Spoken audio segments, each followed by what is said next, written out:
You said you'd come. Now let's hope you're not too late. स्वागत है आपका watch mojo Hindi पर और आज हम देखने जा रहे हैं जैक स्नाइडर के जस्टिस लीग में हुए सबसे बड़े 10 चेंजेस को। The time has come. Take up your mother's trident. You don't want to kill me. I'm your best friend. Life. But turned into this. इस लिस्ट में हम जस्टिस लीग के जैक स्नाइडर्स के डायरेक्टर्स कट के सबसे बड़े significant changes को देखेंगे, जिसका लोगों ने काफी इंतजार किया। क्या आपको लगता है कि इन चेंजेस की वजह से ये फिल्म और भी बेहतर हो गई है? पहले ही बता दें, इस वीडियो में आपको स्पॉयलर्स मिल सकते हैं। नंबर 10, आखिरी लड़ाई। I'm gonna take out that tower and knock down that shield dome. You get to Steppenwolf. पुरानी जस्टिस लीग के क्लाइमेक्स में हमें दिखा नरक जैसा दिखने वाला लाल आसमान, जो काफी अमेजिंग था, लेकिन उसके ट्रेलर में जैसे हमने गहरे नीले बैकग्राउंड्स देखे थे, वो हमें फिल्म में नहीं दिखाई दिए। स्नाइडर ने फाइनल बैटल में नीले रंगों को वापस रिस्टोर किया। फाइनल बैटल से रशियन फैमिली को भी निकाल दिया गया। जॉस व्हीडन ने उसमें एक आम रशियन फैमिली को भी ऐड किया था, जिसके बारे में वो कहते हैं, जमीन पर आम लोगों के लिए ये सब कैसा था, ये देखना चाहिए। Who picks this place to put down roots? People that have been kicked out of everywhere else. हम समझ सकते हैं कि व्हीडन क्या चाहते थे, लेकिन एक कहानी फिल्म में कोई खास जगह नहीं बना पा रही थी, इसलिए इसकी कमी महसूस नहीं होती। स्टेपनवुल्फ का अंत भी बेहद वायलेंट है, जिससे इस मूवी को आर रेटिंग मिली है।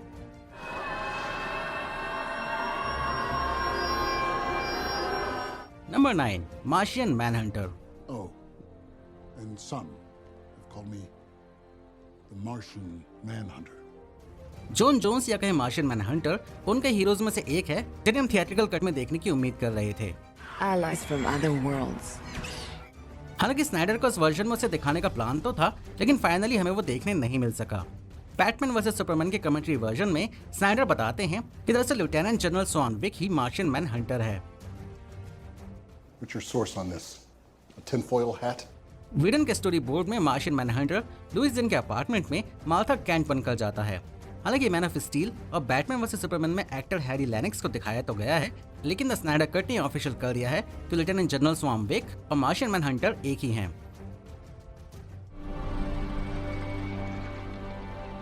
The world needs you too, Lois. Number 8, Junkie XL का नया म्यूजिक।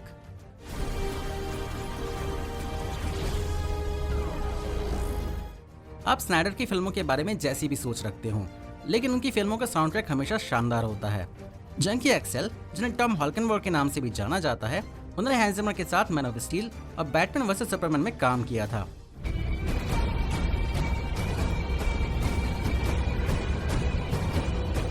वो जस्टिस लीग में भी बैकग्राउंड म्यूजिक देने वाले थे, लेकिन उनकी जगह उसमें लिया गया डैनी एल्फमैन को।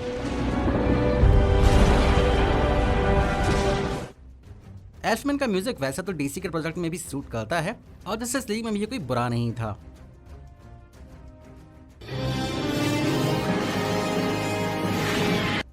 पर द स्नाइडर कट में जंकी एक्सेल को वापस लाया गया है और वो एकदम फिट बैठता है, खास करके the crew at war power track.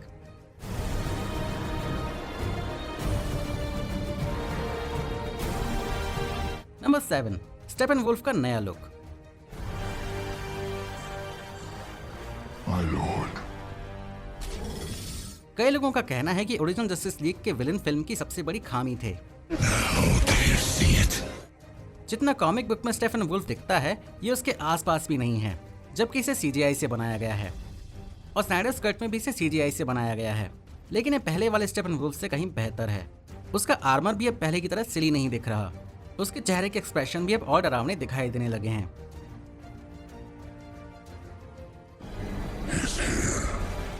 वो पहले से बेहतर तो दिख ही रहा है, लेकिन द स्नाइडर कट में उसकी बैक स्टोरी और उसकी मोटिवेशन और डार्क साइड के साथ उसके रिलेशन को और भी दमदार तरीके से दिखाया गया है, पर इसके चलते वो फिल्म में सबसे बड़ा विलेन नहीं रहा।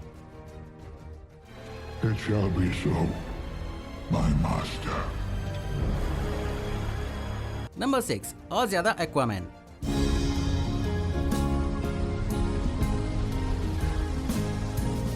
डीसीईयू में जेम्स वान एक्वामैन को कोई खास जगह नहीं दिला पाए, लेकिन पहली जस्टिस लीग ने भी जेसन मोमोआ को कुछ खास नहीं दिया, सिवाय इस डायलॉग के। My man. You say a word about this, we'll meet every piranha I know.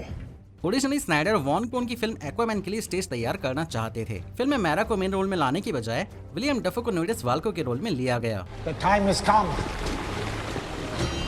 Take up your mother's trident. इसमें अब अटलांटिस और आर्थर से जुड़ी और भी कहानियां देखने को मिली हैं। नंबर 5, पहले से बेहतर cyborg.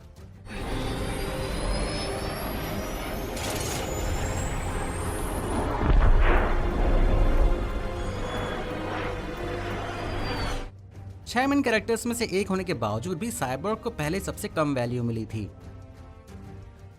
If these are gifts, then why am I the one paying for them? Accident होने से पहले विक्टर स्टोन की लाइफ को खास तवज्जो नहीं दी गई थी, ना ही अपने फादर के साथ उसके रिलेशन को और ना ही उसकी पर्सनैलिटी को। द स्नाइडर कट में सबको इम्प्रूव किया गया है। हालांकि सीजी इतना अच्छा नहीं है, लेकिन फिर भी स्टोन को अब ऐसे दिखाया गया है जिससे हम उसके साथ इमोशनल जुड़ाव महसूस करते हैं। अब वो पहले जैसे सिर्फ एक टीम मेंबर से कहीं ज्यादा लगता है। स्नाइडर उसके बारे में कहते हैं कि वो मूवी का दिल है, जो कि कहानी में दिखाई भी पड़ता है। हम अब सभी चाहेंगे कि उसकी अपनी एक अलग मूवी आए और उसके लिए एक अच्छी शुरुआत हो चुकी है। You use that power to keep me alive. Alive. But turned into this. Number 4, Superman in black. All the hopes and dreams of Krypton live in you now. I'm so proud of you, son. वीडन ने अपनी justice league में Superman को red blue dress में ही दिखाया था, जिससे कि वो ज्यादा सीरियस ना लगे। पर इसके लिए ब्लैक सूट को ना कहने की कोई वजह नहीं थी, क्योंकि ये सुपरमैन की मौत से जुड़ी हुई एक याद है और हम भी यही चाह रहे थे कि सुपरमैन ब्लैक सूट में ही लौटे। I believe in truth. But I'm also a big fan of justice. पर वीडन ने रेड ब्लू सूट ही पसंद किया, पर फिर द स्नाइडर कट में Henry Cavill finally black suit में दिखाई दे रहे हैं।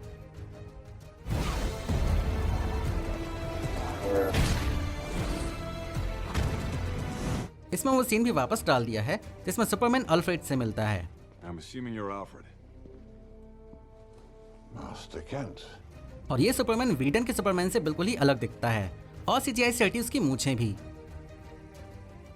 Yes, ma'am. Number 3, Iris West और फ्लैश।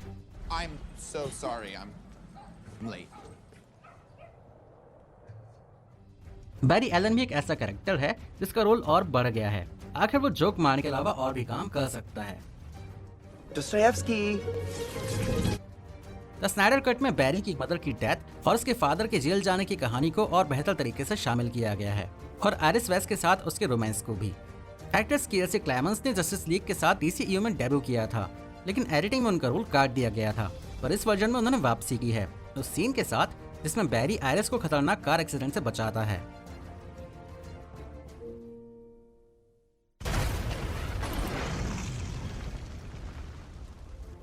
इस सीन के साथ स्नाइडर ने फ्लैश को बैटमैन वर्सेस सुपरमैन के लिए और भी फिट बना दिया है और ये हमारी अगली एंट्री से भी रिलेटेड है। नंबर 2, जोकर के रोल में Jared Leto. A truce, Bruce. Suicide Squad में उनकी एक्टिंग के लिए उन्हें नेगेटिव रिव्यूज मिले, वहीं जोआकिन फीनिक्स को जोकर के रोल के लिए ऑस्कर मिला। जैरेड लेटो को बर्ड्स ऑफ प्रे में थोड़ी देर का एक कैमियो करने को भी नहीं मिला। ऐसे में डीसीईयू में जैरेड लेटो का बना रहना नामुमकिन लगता था। पर बड़ी सरप्राइज की बात थी कि द स्नाइडर कट के ट्रेलर में हमें वो जोकर के रोल में देखने को मिले। We live in a society. Isn't that right? Batman. Batman अपने डरावने सपने में फ्यूचर को देखता है जहाँ पे सोसाइटी एकदम बदल गई है। You won't kill me. I'm your best friend. हालांकि स्नाइडर शुरू में जोकर को रखना नहीं चाह रहे थे, लेकिन लेटो को आखिर में ले लिया गया। जोकर का इस वर्जन में इंपॉर्टेंट रोल हो जाता है क्योंकि मदर बॉक्स चोरी हो जाने पर फ्लैश समय में वापस पीछे चला जाता है। You need me to help you undo this world you created by letting her die. आगे बढ़ने से पहले हमारे चैनल को सब्सक्राइब करना ना भूलें और बेल आइकन को प्रेस कर लेटेस्ट वीडियोस के नोटिफिकेशंस पाएं। आपके पास सारे वीडियोस या ओकेजनल वीडियोस पाने का ऑप्शन रहता है। इसके लिए अपनी फोन की सेटिंग्स में जाकर नोटिफिकेशंस को इनेबल करें। Number 1, dark side.